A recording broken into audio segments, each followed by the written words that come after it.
ओ please माँ, मैं पढ़ी लिखी हूँ और सब समझती हूँ। आप भी ये अंधविश्वास की बातों को छोड़ दीजिए, ऐसा कुछ नहीं होता है। कहते हुए अर्पिता ने फ़ोन काट दिया। दिल्ली के मयूर विहार में रहने वाली अर्पिता अपने पति के साथ एक बड़े से घर में रहती थी। अर्पिता एक वकील थी, जबकि उसका पति अर्जुन एक आईटी कंपनी में मैनेजर की पोस्ट पर काम करता था। ये घटना तब की है जब अर्पिता 26 साल की थी और 7 महीने की प्रेग्नेंट थी और अपने बेबी का ख्याल रखने के लिए छुट्टियों पर थी।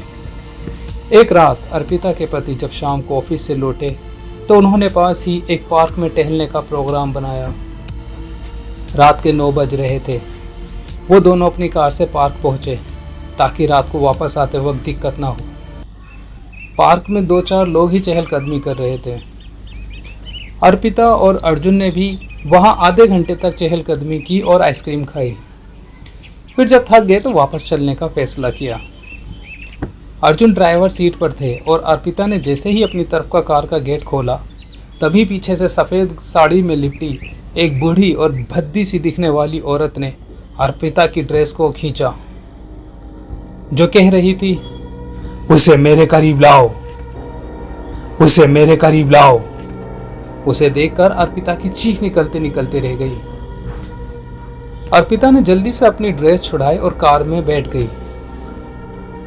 अर्पिता की कार अभी 5 मिनट ही चली होगी कि लाल बत्ती पर फिर से वही सफ़ेद साड़ी वाली बूढ़ी औरत सामने दिखाई दी।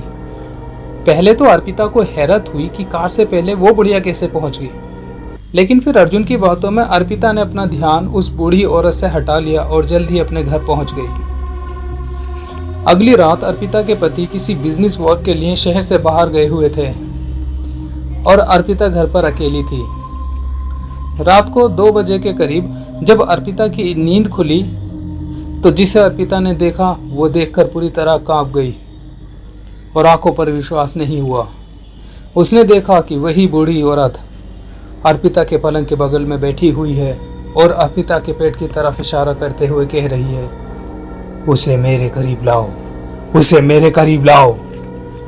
एक बार तो अर्पिता ने सोचा कि शायद वे सपना देख रही है, लेकिन जब अर्पिता ने अपनी आंखें बंद कर वापस खोली तब भी वह डरावनी बूढ़ी औरत वहीं खड़ी थी।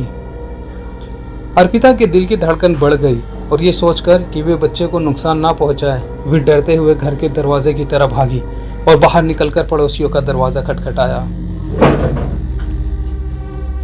हालांकि अर्पिता बुरी तरह से डरी हुई थी, लेकिन अर्पिता ने पड़ोसियों को कुछ नहीं बताया ताकि वो कहीं अर्पिता को पागल न समझ बैठे।